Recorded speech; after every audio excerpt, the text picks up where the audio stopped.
মুখ্যমন্ত্রী এখানে উদ্বোধন করলেন, ওনার কি কোনো নাটক আছে? হ্যাঁ, ওনার দমদম বাদ্যযন্ত্রের নাটক আছে। এসআইআর যেখানে এখনো চলছে, সেখানে দাঁড়িয়ে দেখা গেছে যে 58 লক্ষ নাম বাদ গেছে। সামনেই ভোট ব্যাংকে কি প্রভাব পড়তে চলেছে, কি বলবেন? কিছুই হবে না। এটা আপনারা যথেষ্ট শিক্ষা দীক্ষা সব দিক থেকে আপনারা অনেক বেশি খোঁজখবর রাখেন আমাদের থেকে।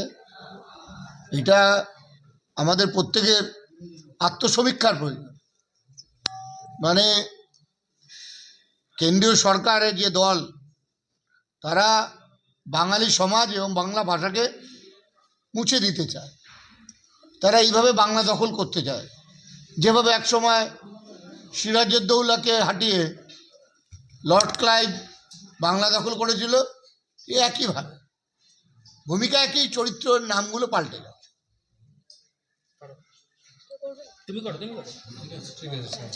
আছে ঠিক তেমন হলো মস্তিষ্কের খিদা মেটাবার জন্য নাটক, সাংস্কৃতিক গান বাজনা, বইমেলা, মার্গসঙ্গীত এগুলো প্রয়োজন আছে।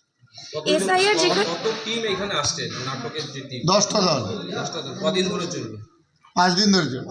কিছু প্রাইজ মানি থাকছে তাদের? হ্যাঁ, অবশ্যই অবশ্যই তাদের প্রাইজ মানি থাকছে, তারা অংশগ্রহণ করছে, তাদের টিএ বিল থাকছে, পার্টিসিপেট করার জন্য একটা পাচ্ছে।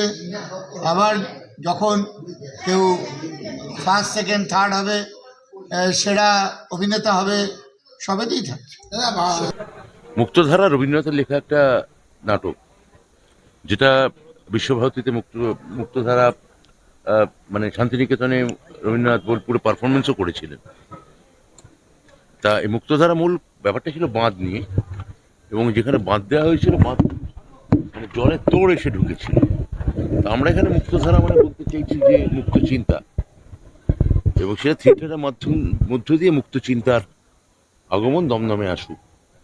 আমার মুখ্যমন্ত্রী মমতা বন্দ্যোপাধ্যায়, তিনি এই বিকল্প সংস্কৃতিগুলিকে বরাবরই উৎসাহ দিয়েছেন, এখনও দেন।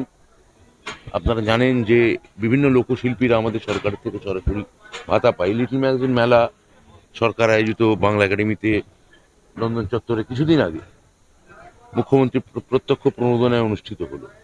তা আমরাও আমাদের এলাকায় ছোটোখাটো এই ধরনের অনুষ্ঠান করি। এই কিছুদিন আগে বইমেলা একটা করেছি, আবার এখন এই একটা থিয়েটার ফেস্টিভ্যাল, কিন্তু এটা ওয়ান অ্যাক্ট থিয়েটার ফেস্টিভ্যাল। মূলত সারা বাংলার জেলার থিয়েটারগুলোকে আমরা নিয়ে এসে আমরা এখানে পারফর্ম করাই। পাঁচুদাকে জিজ্ঞেস নাটক উৎসব এটা একটা নতুন ব্যাপার।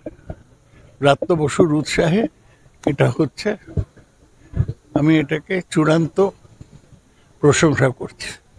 সুন্দর একটা ভাবনা ছিল, 3 বছর ধরে কি বলবেন? এটা একটা অসাধারণ প্রচেষ্টা।